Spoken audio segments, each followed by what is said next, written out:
नमस्कार दोस्तों, नवीन हियर। आज हम लोग ना मानसून पढ़ने जा रहे हैं, ठीक है। मोस्ट प्रोबेबली ये लास्ट लेक्चर होगा, ठीक है। तो चलिए शुरू करते हैं मानसून। उससे पहले आपको बता दें कि जिनको कि हम फादर ऑफ ग्रीन रेवोल्यूशन बोलते हैं इंडिया में, एम एस स्वामीनाथन, वो बोलते थे मानसून के बारे में कि ये इंडिया का हार्ट बीट है, ठीक है ना। इंडिया का एग्रीकल्चर का, इंडिया का इकोनॉमी का। तो ये बहुत ही इंपॉर्टेंट टॉपिक है उस हिसाब से देखो तो। और बिहार के एग्जाम मतलब बीपीएससी के एग्जाम पॉइंट ऑफ व्यू से देखिए तो ये और भी ज़्यादा इंपॉर्टेंस इसका बढ़ जाता है। तो ये क्या कह रहा है यहाँ पर, देखिए कह रहा है कि monsoon connotes the climate associate with the seasonal reversal of wind. देखिए सीजनल रिवर्सल ऑफ विंड मतलब ये कोनेट्स मतलब होता है ना, कनेट्स मतलब होता है कि इंडिकेट करता है। तो मानसून मानसून इंडिकेट करता है उस क्लाइमेट की तरह, उस क्लाइमेट की तरफ, ठीक है ना। मानसून इंडिकेट करता है उस क्लाइमेट की तरह जो कि एसोसिएटेड है किससे, सीजनल रिवर्सल ऑफ विंड। तो ये की पॉइंट है इसका sir, seasonal reversal of wind, ये याद रखिएगा। It forms the backbone of life and livelihood in the region. तो ये बैकबोन करता है, ये लगभग देखिए तो यही मानना कि क्या था, तो रमेश सिंह जो इकोनॉमिक बुक लिखे तो उनका भी आप देखिए तो यही मतलब इकोनॉमिस्ट है, वही ये भी बताते हैं कि अगर मानसून ठीक है तो इंडिया में पूरा एकदम प्रोस्पेरिटी है। मानसून अगर खराब हो गया तो इंडिया में क्या है, हार्डशिप आ गया। तो इतना ज़्यादा जो है ना मानसून मतलब कि अफेक्ट करता है इंडियन मासेज को, ठीक है। आप देखे ही थे ना, हम लोग देखे थे कि 60% जो एरिया है वो इरिगेटेड है, लेकिन 40% अभी भी है। तो किस पर डिपेंड है, तब मानसून पर ही डिपेंड रहता है। तो ये सब हम लोग देख चुके हैं। अब देखिए आगे चलते हैं कि ये क्यों ऐसा मानसून जो है ना, ये कैसे मतलब कि मैकेनिज्म देखते हैं, क्या कि मानसून का मैकेनिज्म कैसा है। जो बोलते हैं ना इसका इरेटिक बिहेवियर है, सीजनल रिवर्सल है। तो यहाँ पर तो क्या है, ये सीजनल रिवर्सल लिखा है तो आपको लग रहा हो कि हाँ हर सीजन में इस तरह से रिवर्स कर जाता होगा, हो जाता होगा। लेकिन नहीं मेरे दोस्तों, यहाँ पर देखिए ना इसका बिहेवियर भी बहुत इरेटिक है। अभी तक ठीक से नहीं पता चल पाया कि मानसून का क्या है और कैसा बिहेवियर है। तो कह रहा है शिफ्टिंग ऑफ आईटी सीजन का मतलब क्या होता है, इंटर ट्रॉपिकल कन्वर्जेंस जोन। देखिए इंटर ट्रॉपिकल कन्वर्जेंस जोन है ना, जनरली उस एरिया पर रहता है ना जहां पर ना जो हीट लो प्रेशर हो और हीट ज़्यादा हो। तो जनरली वो क्या रहता है, मतलब ये अपना क्या ट्रॉपिक ऑफ कैंसर रहता है कि जो 0 डिग्री पर है वो रहता है, ठीक है ना। सॉरी मतलब ये जो 0 डिग्री पर रहता है वो रहता है। लेकिन आप देखिएगा ना तो ये ट्रॉपिक ऑफ कैंसर और ट्रॉपिक ऑफ कैप्रिकॉन जो मतलब 23.5 डिग्री पर जो रहता है अपना, तो क्या होता है बीट टाइम ना, बीट टाइम क्या होता है कि ये शिफ्ट होने लगता है। तो आपको इतना तो पता है कि ये 23.5 डिग्री जो ये ट्रॉपिक ऑफ कैंसर, तो यहाँ पर ना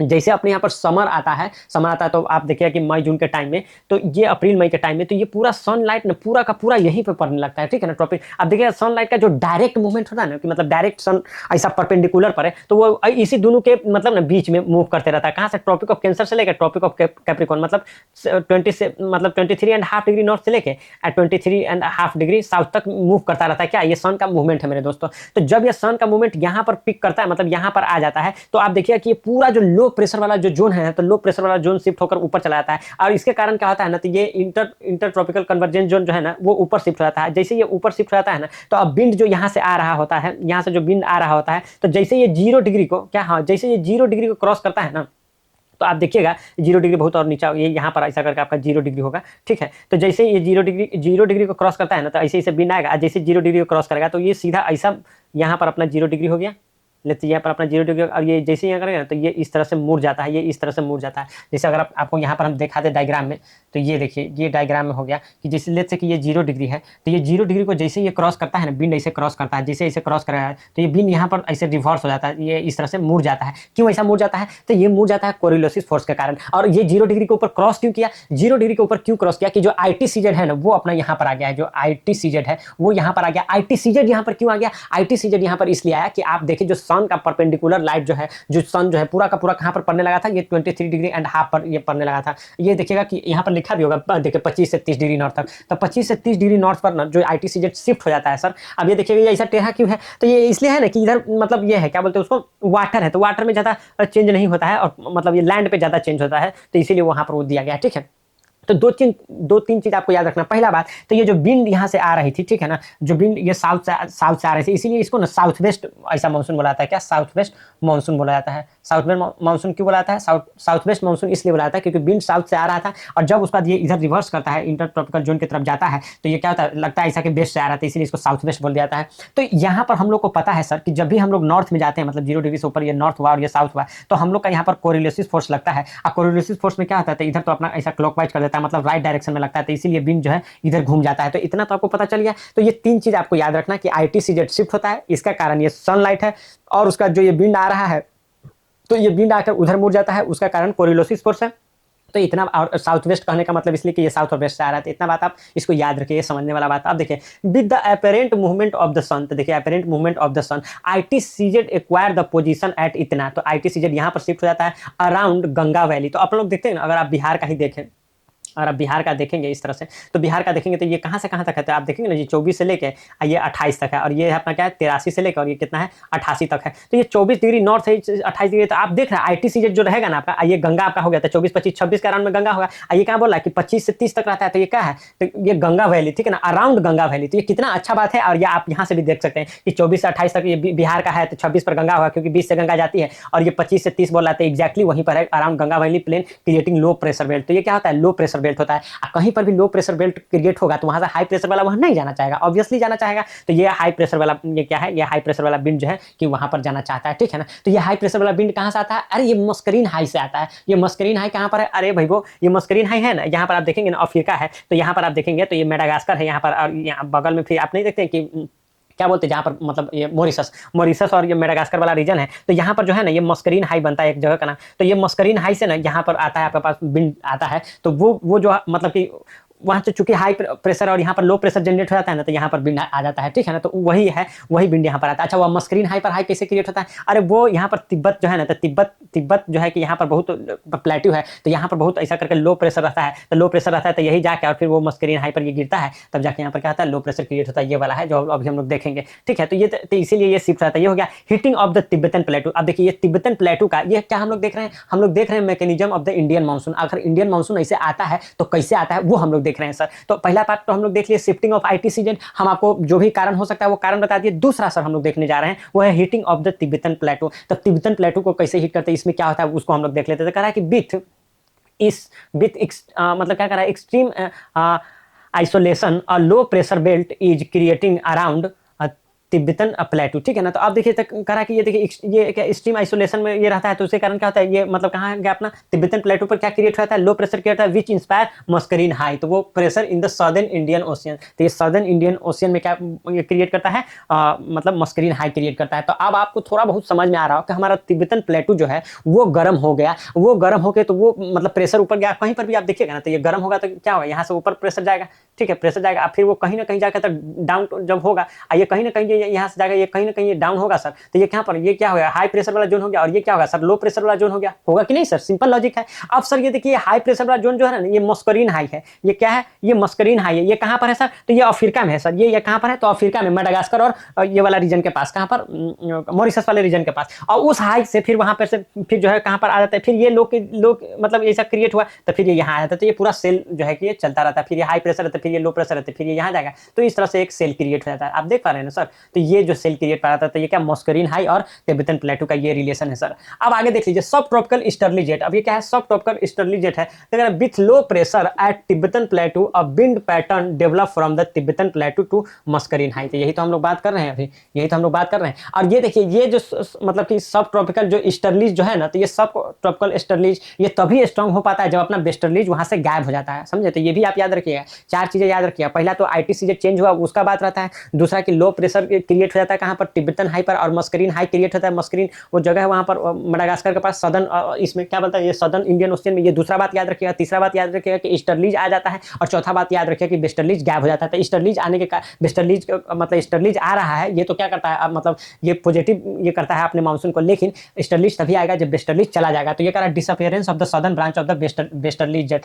as ITCZ acquires its position, ठीक है ना, अराउंड गंगा प्लेन, ठीक है ना, the southern branch of it disappearance. तो ये जब अपना मतलब कि जब ये जो आप देखिएगा ना, तो यहाँ से वेस्टर्लीज बहता है, ठीक है ना, ये वेस्टर्लीज ये जो कि अपना ईस्ट हो गया और ये अपना वेस्ट हो गया, तो वेस्टर्लीज ने इधर से आता रहता है। तो ये जो वेस्टर्लीज जब डिसअपियर होता है ना सर, अपना वेस्टर्लीज डिसअपियर होता है, तब जाएगा अपना ईस्टर्लीज जो है काम करना शुरू करता है। तो ये चार बातें जो कि मानसून के लिए इंपॉर्टेंट है, ये चारों बात देख लीजिए। और आगे है ना, अब अगला पॉइंट देखेंगे कि किस तरह से मानसून अफेक्ट करता है अपने मतलब कि ये मौसम को बिहार में किस तरह से अफेक्ट करता है, इंडिया में कैसे एग्रीकल्चर को अफेक्ट करता है, इकोनॉमी को अफेक्ट करता है, वो एक एक चीज़ जो एग्जाम में पूछता है वो सब हम लोग देखेंगे। आप इसका मतलब एक बार स्क्रीनशॉट लीजिए, फिर हम लोग आगे देखते हैं। देखिए इस पर ना मानसून पर वो इम्पैक्ट तो हम लोग देखेंगे, एक इसका भी इम्पैक्ट रहता है मानसून पर। ये इसका कुछ ऐसा इम्पैक्ट तो अलग से नहीं है, लेकिन इसका नाम है तो इस नाम से भी क्वेश्चन पूछ देता है कि इल नीनो और ला नीना क्या होता है, ठीक है ना। देखिए इसको याद करने का पहले हम आपको ट्रिक बता दें। देखिए ये क्या है, इल नीनो। तो इल नीनो इसको बोलते हैं, तो इल मतलब अब जैसे आप इल वाला तो देखे ना, बीमार वाला, तो इस तरह से रखिएगा कि इल नीनो। इल नीनो मतलब बीमार, तो बीमार मतलब मानसून अपने यहाँ अच्छा नहीं होगा, ठीक है ना। और ला नीना, तो ला नीना मतलब किसे ला ला तो मानसून ला, तो ये क्या होगा, तो थोड़ा सा स्ट्रॉन्ग मानसून हो जाएगा। तो ये एक ऐसा करके है, ठीक है, मतलब जैसा भी साउंड हो रहा है आपको, बट ये ऐसा ही है, याद करने का तरीका है। इन नीनो मतलब मानसून वीक हो जाएगा इंडिया का, और ला नीनो मतलब मानसून स्ट्रांग होगा। अब चलिए इसके पीछे का छोटा सा नन्हा सा प्यारा सा रीजन है, उसको भी देख लेते हैं। कहा कि नॉर्मल कंडीशन क्या होता है, पहले एक नॉर्मल कंडीशन होता है और तब एक कंडीशन होता है इल नीनो का, एक होता है ला नीना का। तो देखते हैं नॉर्मल कंडीशन। तो ट्रेड विंड्स एबव इक्वेटर, तो नॉर्थ ईस्ट डायरेक्शन में जाता है। देखिए जैसे ट्रेड विंड जो है अपना इक्वेटर के ऊपर, तो आप देखिए कि ये नॉर्थ नॉर्थ है तो ये ईस्ट डायरेक्शन, तो इसी मतलब इसको हम लोग राइट डायरेक्शन कहते हैं। और साउथ डायरेक्शन में क्या होता है, तो साउथ डायरेक्शन में आप देखिएगा तो ये भी इधर की तरफ मुड़ जाता है, ठीक है ना।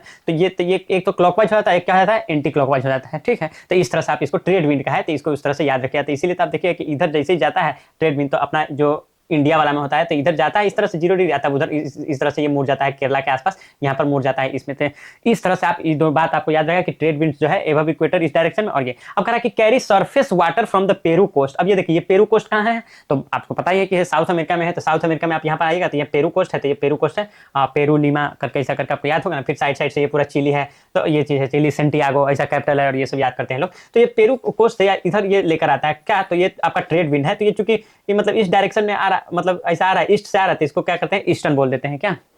तो ये क्या करा कि कैरी सरफेस वाटर, तो ये सरफेस वाटर है ना, यहां से लेकर इधर आ रहा है, किसके सहारे, तो विंड मतलब विंड के सहारे, ठीक है। तो लेकर आ रहा है टू ऑस्ट्रेलियन कोस्ट। तो यहाँ पर कहां पर, तो ये यहाँ पर आपको दिख रहा होगा, तो ये ऑस्ट्रेलियन कोस्ट पे लेके आ रहा है सर। कह रहा कि अब वेलिंग ऑन द पेरू कोस्ट, ठीक है ना, न्यूट्रिएंट्स और फिशिंग ग्राउंड हो जाता है। तो वहां से अब वेलिंग होता है, जैसे ये वहां से हटता है ना, तो ये नीचे से जो मतलब वाटर यहाँ पर जाता है ना, तो इसलिए यहाँ पर क्या होता है, अब वेलिंग हो जाता है, ठीक है।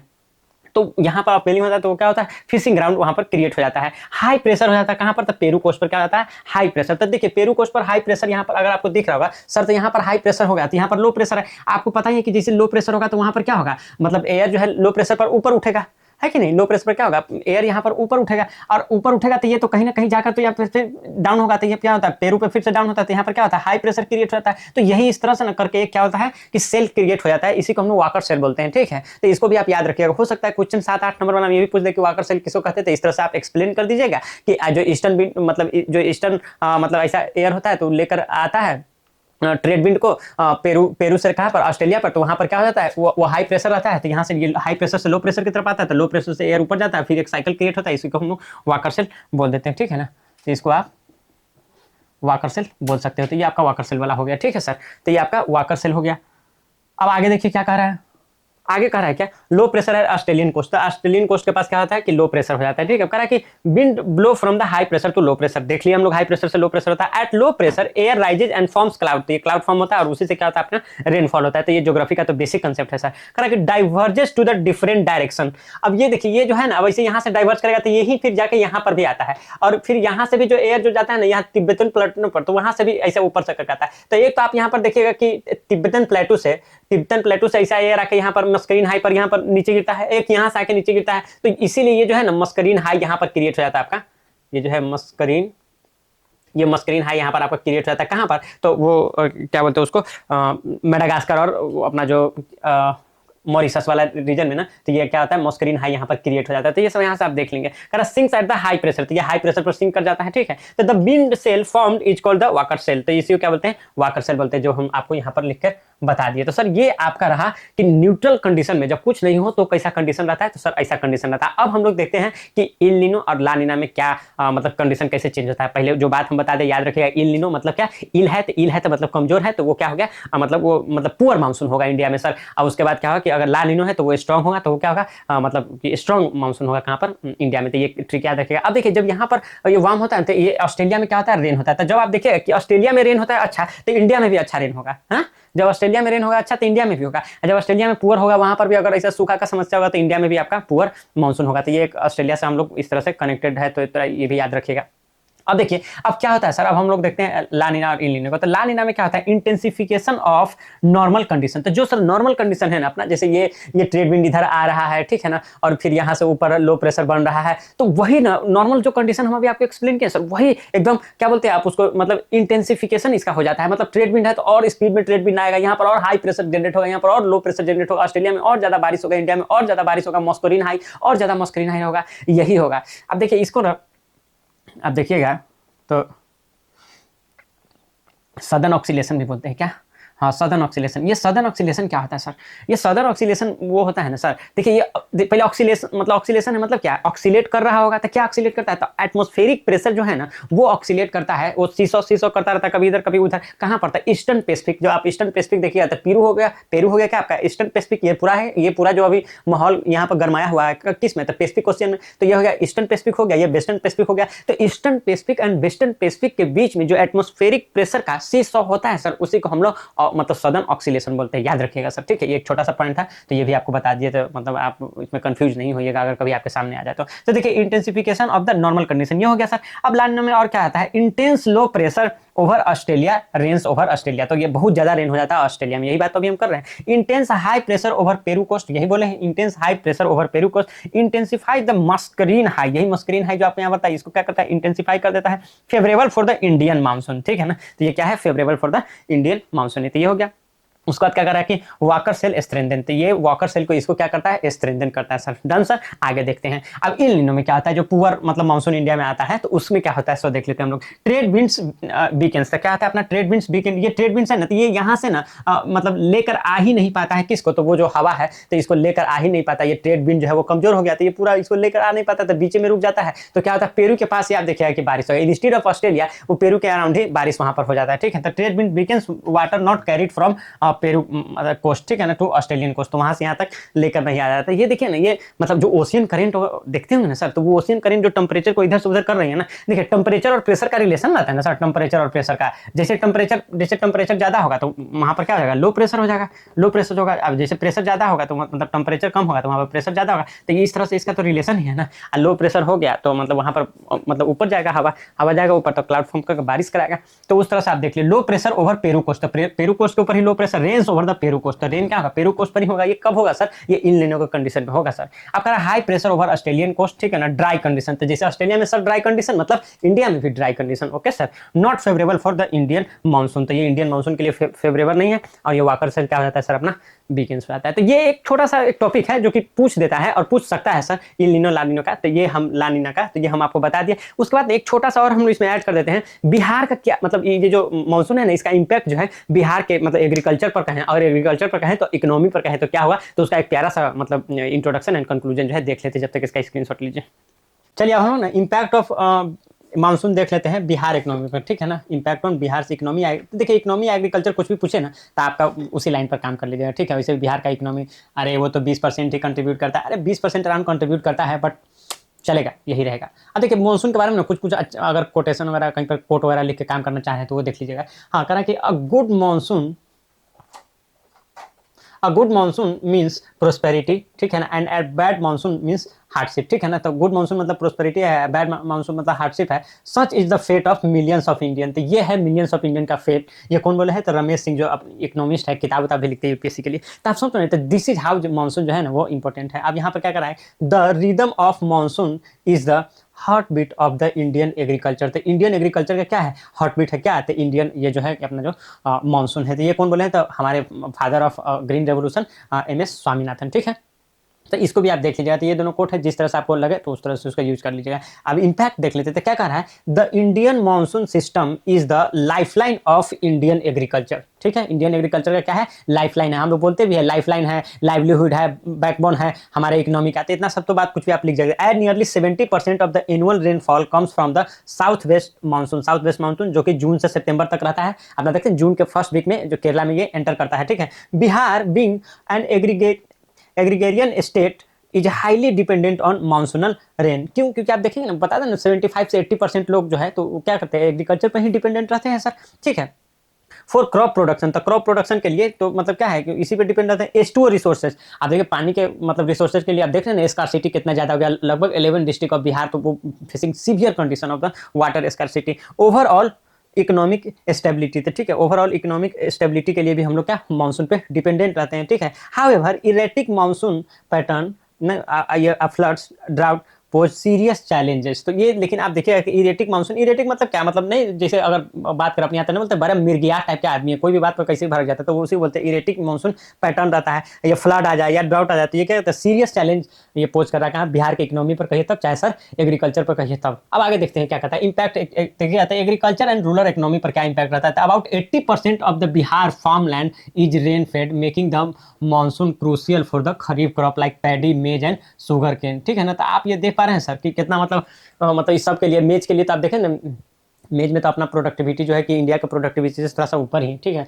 मेज वाला क्वेश्चन में पूछा था पिछले एग्जाम में, तो पेडी मेज और शुगर केन पर तो ये 80% of Bihar farm land is rain fed, मतलब 20% इरीगेटेड है। इंडिया का देखिए तो 40% मतलब 60% अराउंड है। Impact on the flood on flood, तो कह रहा Bihar is prone to severe flooding. अब देखिए चूंकि पेरेनियल रिवर जो नॉर्थ बिहार में देखिएगा सर, तो ये आप देखिएगा तो ये जो अपना मान लीजिए बिहार हो गया, तो ये जो नॉर्थ बिहार में जो रिवर है सर, ये जो रिवर है ये गंगा, तो ये सब पेरेनियल रिवर है जो कि कहाँ से आता है सर, तो ये मतलब हिमालय के पिघलने से आता है, तो पानी तो इसमें मतलब पूरे रहता है 12 मास। और उसके बाद सर बारिश अगर अच्छा से हो गया, हथिया हथिया हो जाता है हम लोग के यहाँ पर, तो उससे क्या होता है कि सीवियर फ्लडिंग आ जाता है with 73% of its land vulnerable to the flood. देख रहे 73%, बहुत ज़्यादा नहीं हो गया सर इतना जो है, तो इसीलिए तो बोला जाता है कि आप देखिए 30-32 अराउंड जो है अपना around 30 years you can say that उतना डिस्ट्रिक्ट जो है कि वो फ्लड प्रोन माना जाता है सर। अब कह रहा है माइग्रेशन एंड एम्प्लॉयमेंट, तो माइग्रेशन एंड एम्प्लॉयमेंट में देख लीजिए सर, कह रहा है कि poor monsoon and the flood ऐसा करके रिड्यूस एग्रीकल्चर एम्प्लॉयमेंट, तो ये कर अब चूंकि काम ही नहीं है तो एम्प्लॉयमेंट तो डिक्रीज होगा। अब कह रहा है कि forcing rural worker to migrate to cities for the job. अब देख रहे हैं तो बिहार में आप देखिएगा तो अभी भी बिहार के गाँव में आप नोटिस कीजिए यूथ लोग तो एकदम नहीं रहता है, whether they will go for the job और पढ़ने के लिए, और तो इस तरह का माइग्रेशन जो है स्ट्रेस माइग्रेशन होता है कि जाना नहीं चाहते but still they have to live. एक स्टडी से आपको इस बात का पता चलेगा, स्टडी ऑफ द IDH मतलब institute for the human development का एक स्टडी 2022 में किया गया, फाउंड दैट द 40 से 50% of the Bihar's migrants move to other state due to the agriculture distress caused by the monsoonal failure. भाई क्या ह्यूज डेटा है सर, क्या कर रहा है, तो मतलब 40 से 50% माइग्रेंट जो है कि वो एग्रीकल्चर फेलियर के कारण, उसके स्ट्रेस के कारण वो मूव करते हैं, ठीक है ना। इन्फ्लेशन एंड द फ्लड, ये जो है किसे आपका जो है कि फूड प्राइसेस, तो कह रहा है कि a big monsoon in Bihar decrease the food production. तो बिग मानसून होगा तो आप देखिए ज़्यादा मानसून होगा तभी फूड प्रोडक्शन कम हो जाएगा, क्योंकि वो क्रॉप फेलियर हो जाएगा सीवियर फ्लड के कारण। अगर अगर मतलब वीक मानसून रहेगा तभी क्या होगा, फूड प्रोडक्शन कम होगा, तो उस केस में जो है क्या leading to the food prices, तो ये भी क्या करेगा इन्फ्लेशन को कॉज करेगा। अब एक प्यारा से इसका कंक्लूजन देखते हैं, इसका स्क्रीनशॉट लीजिए। चलिए अब देख लेते हैं पॉलिसी रिकमेंडेशन क्या है, मतलब बिहार में जो इस तरह से मानसून का जो निगेटिवली इंपैक्ट होता है तो उसका क्या पॉलिसी मेकिंग कर सकते हैं। तो एक्सटेंड इरिगेशन, तो हम लोग ड्रिप इरिगेशन या स्प्रिंकल यूज कर सकते हैं, ठीक है ना। कैनाल्स वगैरह बना सकते हैं जिससे हमारा क्या हो डिपेंडेंसी क्या हो कि मानसून पर कम हो जाए, तो वो कर सकते हैं। फ्लड मैनेजमेंट, जो इस तरह से बताया ना कि नॉर्थ बिहार में इतना सीवियर फ्लड रहता है तो उसको मैनेजमेंट कर सकते हैं, जिसके लिए कि ये भी लिया जा रहा है एक्शन की हम लोग नॉर्थ और साउथ के रिवर को ऐसा कनेक्ट कर दे, जिससे क्या है कि जहाँ पर जो ड्राउट आता है तो वहाँ पर भी पानी पहुँच जाए, और जहाँ पर फ्लड रहता है तो वो वहाँ से मैनेज हो जाए, तो ये वाला भी काम हो जाना चाहिए। उसका करें क्रॉप डाइवर्सिफिकेशन ऑलवेज मतलब बहुत अच्छा बात रहता है। उसके बाद आप यहाँ पर ना ऐसा भी कर सकते हैं, इंटीग्रेटेड एग्रीकल्चर वाला भी बात कर सकते हैं, ठीक है ना, कि जिसमें आप कहेंगे कि मतलब एग्रीकल्चर भी हो जाए, उसके बाद फिशरी भी हो जाए, लाइव स्टॉक भी हो जाए, तो ये सबको साथ में अगर करके कर लेते हैं तो वो भी एक बड़ा अच्छा ऑप्शन होता है। क्रॉप डाइवर्सिफिकेशन में क्या था, आप वो क्रॉप का यूज कीजिए, या उस तरह से आप मतलब कि हाई एंड वैरायटी वाला क्रॉप यूज कीजिए, रेजिलियंट क्रॉप यूज कीजिए, कि जैसे नहीं बोले थे कि स्कूबा राइस का एक है कि वो पूरा फ्लड रहेगा, पूरा फ्लड का अंदर चला जाएगा, फिर भी उसका प्रोडक्टिविटी बढ़ा ही रहेगा और वो उसमें भी सर्वाइव कर लेगा अच्छे से, तो वो क्रॉप डाइवर्सिफिकेशन वाला कर सकते हैं। रेजिलियंट क्रॉप यूज कर सकते हैं, डिफरेंट क्रॉप जो कि थोड़ा सा मतलब एक्सट्रीम हीट को भी ये कर ले, तो उसको भी हम लोग यूज कर सकते हैं। हाँ, वेदर इंश्योरेंस ये कर सकते हैं, रिलीफ फंड मिल जाए, और अपना क्रॉप का नहीं बताए थे कि हॉर्टिकल्चर के लिए 5% पे करना पड़ता है, रबी के लिए 2% या 1.5% क्रॉप पे करना पड़ता है, और इसके लिए भी 2.5% पे करना होता है, किसके लिए, तो खरीफ के लिए। तो इस तरह का हम लोग देखे नहीं थे, तो क्रॉप का इंश्योरेंस करवा लेंगे। अब ये क्या रखा है, अब उसका क्या जी राम जी अपना जो नहीं बोलते हैं कि विकसित भारत, ठीक है ना, गारंटी फॉर द रोजगार एंड आजीविका मिशन ग्रामीण, तो ये जी राम जी का विकसित भारत जी Ram ji for the rural employment, इसका यूज करेंगे हम लोग। बेटर वेदर फोरकास्टिंग इसका हम लोग कर सकते हैं। अर्ली वार्निंग, ये अर्ली वार्निंग सिस्टम से क्या होगा कि हम लोग फ्लड में वो होता है ना कि जैसे ह्यूमन बीइंग का, अच्छा अब मान लीजिए क्रॉप एंड ऑल का कुछ भी का लॉस जो है कि हमारा कम हो, इसके लिए हम लोग कर सकते हैं ये फोरकास्टिंग और अर्ली वार्निंग सिस्टम का यूज। हम लोग एआई का यूज कर सकते हैं, जिससे हम लोग नहीं बोलते थर्ड एग्रीकल्चर रेवोल्यूशन, तो उसमें हम लोग इसका यूज कर सकते हैं। और फोर्थ इंडस्ट्रियल रेवोल्यूशन जहाँ पर हम लोग एआई का यूज करते हैं, ठीक है ना, सैटेलाइट टेक्नोलॉजी का हम लोग यूज कर लेंगे। मोदी जी इसका यूज करते हैं रोड बनवाने में, हम लोग थोड़ा सा अपना एग्रीकल्चर और इकोनॉमी में भी कर लेंगे, ठीक है। Develop agro based industry, agro based industry तो बिहार में भाई बैकबोन है और लाइफलाइन है, ठीक है। Decrease dependency and huge potential है एग्रो बेस्ड इंडस्ट्री का, decrease dependency on the seasonal farming, तो इससे क्या होगा कि सीजनल फार्मिंग पर डिपेंडेंसी कम होगा। इसी के लिए हम लोग ये भी बात करते हैं सर कि अगर आप ना मतलब कि हॉर्टिकल्चर भी अगर कर ले, हॉर्टिकल्चर कर ले तो उससे भी बहुत ज़्यादा फायदा हो जाएगा क्या, क्योंकि इसमें इसमें क्या है कि एक्सपोर्ट वैल्यू बहुत ज़्यादा रहता है ना, तो उस तरह से इसमें लेबर इंटेंसिव भी रहता है, तो लेबर को भी माइग्रेट नहीं करना पड़ेगा, यहीं पर हो जाएगा और पॉवर्टी भी रिड्यूस हो जाएगा। क्योंकि क्या होता है, और जो लैंड जो हम लोग नहीं यूज कर पाते हैं उस फेलो लैंड को भी उस तरह से भी हम लोग इसमें यहाँ पर यूज कर पाएंगे हॉर्टिकल्चर में। तो ये सब चीज़ें हैं। कंक्लूजन एक प्यारा सा इस पर सब देख लीजिए, उसका हम लोग बाइंड अप करेंगे। तो कह रहा है कि the Indian monsoon remains a double edge sword, मतलब ये दो धारी तलवार है। इस तरह कभी अगर अच्छा चल गया तो बहुत अच्छा है, कभी खराब हो गया तो मतलब डिपेंडेंसी है ना सर, तो वही चीज़ है। आप देख लीजिए, कह रहा है कि while it drives agriculture growth, हाँ एग्रीकल्चर ग्रोथ को तो ड्राइव करता है, क्योंकि मतलब अब अनइरीगेटेड लैंड भी है, वहाँ पर भी आप कुछ उगा पा रहे हैं, and that's only because of the monsoon. तो ये तो बहुत अच्छी बात है ना, ये drive agriculture growth and economic expansion को भी ये बढ़ाता है। इट्स अनप्रिडिक्टेबिलिटी, चूंकि अनप्रिडिक्टेबल है ना, lead to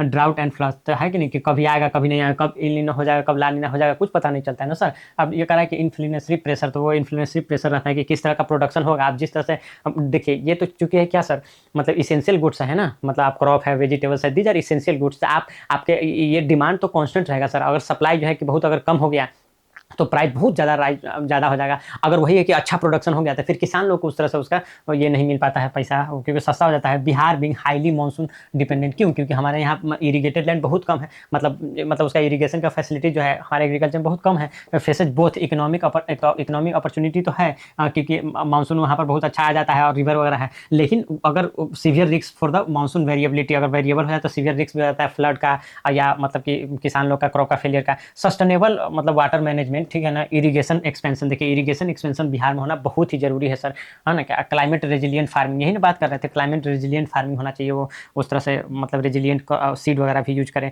are to mitigate monsoon related economic challenges थे, मानसून रिलेटेड इकोनॉमिक चैलेंज को भी क्या करना है, हम लोग को मिटिगेट कर सकते हैं, इस तरह से उसको कम कर सकते हैं। तो सर यही रहा अपने मानसून पर, और hopefully yes perhaps this will be the last lecture, ये अपना लास्ट लेक्चर है, ठीक है। और इसके बाद जो है कि आप अपना लेक्चर्स नहीं आ पाएगा, तो ठीक है। और take very good care of your health.